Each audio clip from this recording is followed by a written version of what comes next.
Et bonjour à tous, on se retrouve pour le 6e jour. Encore une fois, un beau soleil qui me permet de vraiment pouvoir travailler avec les lumières rasantes. Donc je vérifie que la peinture soit partout correctement posée. Il n'y a pas d'effet de traçage, il n'y a pas de bande apparente. Le feuille de peinture est parfaitement posé. Donc je peux commencer à démasquer les parties dans lesquelles je n'interviendrai plus au niveau peinture. Petite nouveauté au programme, les clients ont voulu que je leur passe 2 murs en peinture dans le salon et une partie du bureau sur lequel on a longuement échangé pour les couleurs et trouver la bonne idée pour créer un espace bureau. Donc je m'attaque aux couleurs. Un mur télé qui sera passé en couleur vol de nuit, une couleur très sombre et donc par conséquent difficile à mettre en peinture. Et là aucun souci puisque le mur avait été ratissé avant, donc j'ai la chance de pouvoir passer sur un mur sans défaut. Et puis ensuite un parti pris des clients qui voulaient un rose qui porte le joli nom de bonbon sucré et pour lequel j'ai eu quand même de sérieux doutes à son passage avant séchage.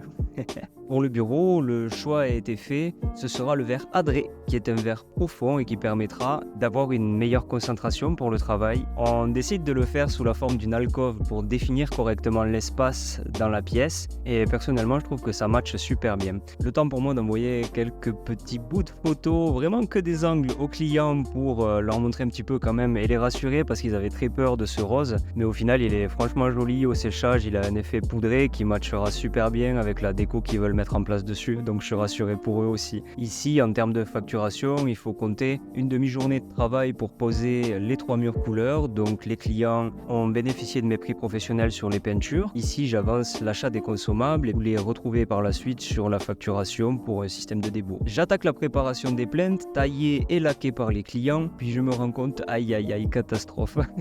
J'ai oublié un détail, l'épaisseur de la colle, j'ai oublié de leur dire qu'il fallait toujours laisser 2000 de jeu sur les longueurs. Et donc là, je me dis, aïe, je vais devoir refaire toutes les plaintes de la maison. Donc j'appelle les clients, je leur dis, bon, je crois que j'ai un petit souci. Donc j'avais pas la machine, j'avais pas de quoi travailler. Et bien, à l'ancienne, on sort la scie, on fait l'équerrage et on enlève les quelques millimètres de trop qui se baladaient sur un petit peu toutes les plaintes. Rien de bien méchant, ça m'a pas pris énormément de temps, les coupes sont quand même nettes. Je venais d'acheter une scie neuve, le hasard est bien fait. Et je m'en vais donc retailler un petit 80% des plaintes de la maison. Mais il fait beau, il fait bon, c'est un plaisir.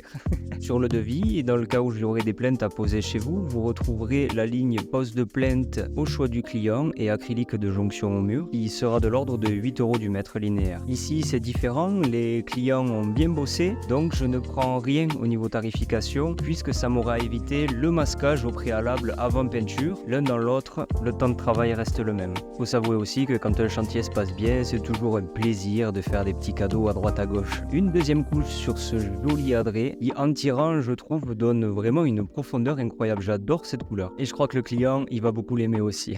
Je continue la pose des plaintes dans toute la maison. À certains moments, je vais poser du poids pour que la prise se fasse. J'utilise aussi des serre-joints pour les têtes de cloison. Et plus j'avance et plus je me rends compte que les murs ne sont pas tout à fait plans. Il y a pas mal de gros décrochés sur le placo où vraiment on va avoir un jeu de quelques centimètres parfois entre le départ d'une plaque et l'arrivée de sa voisine. Mais bon, comme rien n'est irrattrapable en finition, ça m'inquiète pas trop. Encore une bonne journée. Je vais laisser toute une nuit de séchage à la colle qui a été passée derrière les plaintes. Ça va éviter après par la suite aux acryliques que je vais passer de craquer si la colle continue à travailler. C'est important de lui laisser du séchage. Alors moi je vous dis à demain pour le 7e et dernier jour de chantier. Je ne le savais pas encore, mais le lendemain il s'est passé quelque chose d'hyper valorisant pour mon expérience professionnelle et il me tarde de pouvoir vous le partager. Merci encore une fois d'avoir suivi cette vidéo et d'avoir accordé du temps à son visionnage.